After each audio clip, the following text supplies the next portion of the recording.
caso do assassinato de Jeanette de Palma foi divulgado em 1972, quando o corpo em decomposição de uma adolescente foi encontrado abandonado no topo de um penhasco, localizado nos limites de Springfield, em Nova Jersey, nos Estados Unidos. No início, o Departamento de Polícia de Springfield não tinha a menor ideia do caso e não sabia de nada, além do fato de que um cadáver abandonado foi encontrado. Na verdade, a polícia provavelmente nunca saberia sobre o cadáver, a menos que um cachorro trouxesse para casa o antebraço humano em decomposição para o seu dono.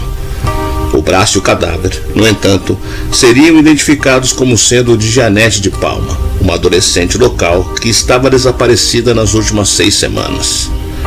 A vizinhança e a comunidade conhecia muito bem os de Palma, tanto que não hesitaram em declarar que Jeanette era uma boa jovem, mas que estava começando a se rebelar por completar 16 anos e supostamente a deixar de lado a sua conduta moral de boa cristã. A polícia chegou a acreditar que ela teria morrido em um ritual macabro, mas investigações posteriores colocaram mais dúvidas sobre o que de fato aconteceu. Eu sou o Sidney Góes e você está no Placebo. Vem comigo, que no caminho te explico.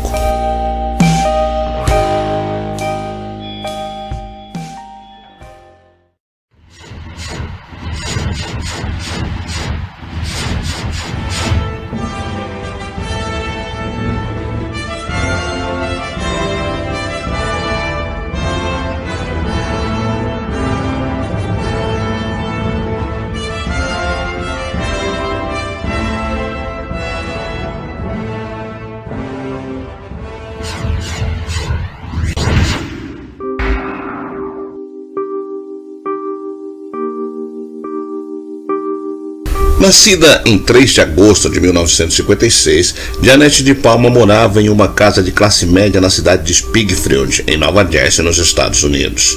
A família dela poderia ser considerada o típico exemplo americano, principalmente por ser muito conectada com os valores cristãos. Ela era filha de Florence e Salvatore de Palma, ambos de descendência italiana, e tinha mais 6 irmãos. Em meados da década de 60, a família mudou para Springfield por acreditar que era uma cidade mais segura. Jeanette foi descrita como uma menina doce, honesta e engraçada, embora fosse introvertida, falava pouco e raramente sorria. Ela também tinha poucos amigos. Quando chegou à adolescência, ela passou a sair mais, fazer mais amigos, escutar rock e experimentar maconha. Esses comportamentos normais para adolescentes não foram bem vistos pela comunidade e começaram a circular boatos de que Jeanette era promíscua, saía com vários garotos e usava drogas pesadas. Naquela época, a cidade era considerada bem puritana e conservadora, com uma grande comunidade religiosa. O conselho da cidade não permitia bares de motociclistas, estúdios de tatuagem, lava-rápidos e máquinas de pimbolim, coisas que para eles atraíam pessoas que não eram bem-vindas. A família de Palma era católica, mas depois passou a frequentar a igreja Assembleia de Deus. Eles não saíam muito de casa e não costumavam falar com seus vizinhos. A polícia foi chamada mais de uma vez da residência por causa de brigas entre Florence e Salvatore, mas nenhum dos dois chegou a prestar queixa. Nessa época, os Estados Unidos passavam pelo movimento de Jesus, em que as igrejas passaram a incorporar uma postura um pouco mais liberal para atrair os jovens, principalmente por causa do movimento hippie. No dia 7 de agosto de 1972, aconteceu uma discussão entre Jeanette e sua mãe, e por isso ela teria ficado de castigo. Como ela tinha combinado de sair com uma amiga, ela ligou para desmarcar, mas essa amiga disse para ela dar um jeito, e Jeanette disse que iria tentar pegar uma carona. Jeanette trabalhava em um emprego de meio período, embora existem divergências sobre onde ela trabalhava. Alguns dizem que era uma loja de roupas, outro que era uma empresa de telefonia. Ela disse para a mãe que teria um turno no período da noite e queria sair mais cedo para ir até a estação de trem. Quando Jeanette não voltou do trabalho naquela noite, seus pais começaram a telefonar para os amigos mais próximos dela, mas ninguém tinha visto ela naquele dia. Eles então procuraram a polícia, mas foram informados que as buscas só podiam começar depois de 24 horas. A polícia estava tratando o caso como uma fuga e que não havia motivos para um alarde, porque Jeanette, mais cedo ou mais tarde, daria notícias. Depois de alguns dias, os de Palmas decidiram coordenar uma busca própria. Eles procuraram por várias cidades, até em Nova York, mas não encontraram nada. No dia 19 de setembro de 1972, o policial Donald Schwartz estava patrulhando a zona norte do município quando foi informado pelo rádio que deveria se dirigir para o complexo de apartamentos Boothole Gardens. Chegando lá, ele se deparou com uma cena bastante inusitada. Um cachorro pertencente a um dos moradores saiu para dar um passeio e voltou segurando um braço humano. No começo ele achou que fosse o braço de um manequim, mas quando verificou que realmente era humano, ele chamou os detetives de homicídios. Outros policiais que foram até o local logo acreditaram que o braço poderia ser de Janete de Palma, que era a única pessoa desaparecida na cidade naquele momento. Quem coordenou as buscas foi o chefe de polícia George Parcell, que mandou seus homens vasculhar os arredores de uma pedreira abandonada na região. No meio do caminho, eles acharam a parte superior do braço, indicando que eles estavam no caminho certo. Pouco tempo depois, eles chegaram em um penhasco que era conhecido como Dentes do Diabo. O policial Schwartz subiu no local e descobriu um corpo feminino usando uma camiseta azul e calça bege. E imediatamente ele se lembrou que essa era a descrição da roupa que Janete de Palma estava usando no dia em que desapareceu. A coisa mais assustadora é que, segundo ele, havia uma cruz de madeira feita com 2 galhos e pedras ao redor da cabeça, dispostas em um semicírculo. A autópsia foi feita pelo Dr. Werner Ehrenberg, que não conseguiu determinar a causa da morte.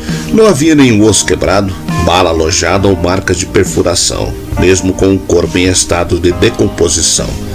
Apesar de terem quase certeza que se tratava de Janete de Palma, os policiais chamaram o dentista que atendia para fazer a comparação da arcada dentária com os registros, e o resultado foi positivo. Sem a causa da morte, arma do crime ou qualquer tipo de evidência física para trabalhar, a investigação, que foi coordenada pelo sargento detetive Sam Calabrese, preferiu focar em descobrir se realmente existiam indícios de um sacrifício, culto satânico ou algo do tipo. As acusações ritualísticas ficaram ainda mais fortes quando um artigo foi publicado no Elizabeth Daily Journal, intitulado Garota Sacrificada no Rito das Bruxas. A reportagem alegava que uma testemunha chamada Lisa Grelick esteve no local e visualizou pedaços de madeira em volta do corpo, que formavam uma espécie de caixão, além da presença de várias cruzes ao redor do corpo. A matéria causou pânico na população local, que agora estava com medo de um suposto culto que estaria sacrificando pessoas. Anos mais tarde, muitas pessoas passaram a questionar se essas alegações eram verdadeiras, já que não se recordavam ou afirmavam que o caixão em volta do corpo, na verdade, eram árvores tombadas dentro do perímetro. Posteriormente, o professor Dr. Jansson Pecoy, especialista no estudo sobre feitiçaria e ocultismo, defendeu que não havia nenhuma conexão entre os elementos supostamente encontrados no local e qualquer tipo de ritual que ele conhecia. Além disso, ele explicou que no início dos anos 70 começou um grande medo da figura de Satã, incluindo a fundação da Igreja de Satanás em São Francisco em 1966 e os assassinatos cometidos pela família Manson em 1969. A reserva Bachung ficava situada a cerca de 5 quilômetros de onde o corpo de Janete foi encontrado.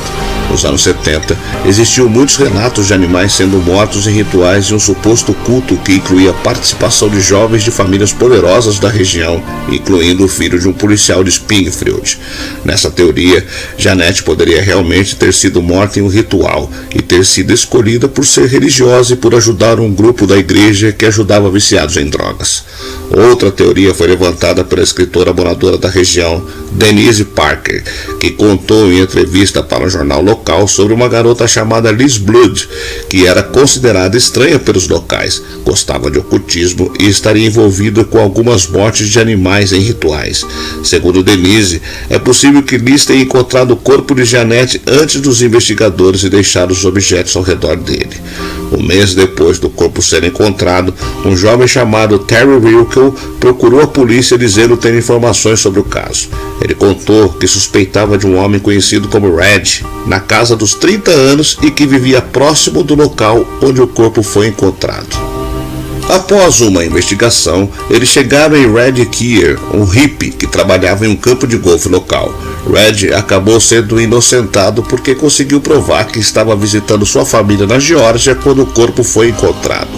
Segundo algumas pessoas que acreditavam em sua culpa, o fato dele estar longe quando o corpo foi encontrado não significa que ele não estava no local quando Janete desapareceu.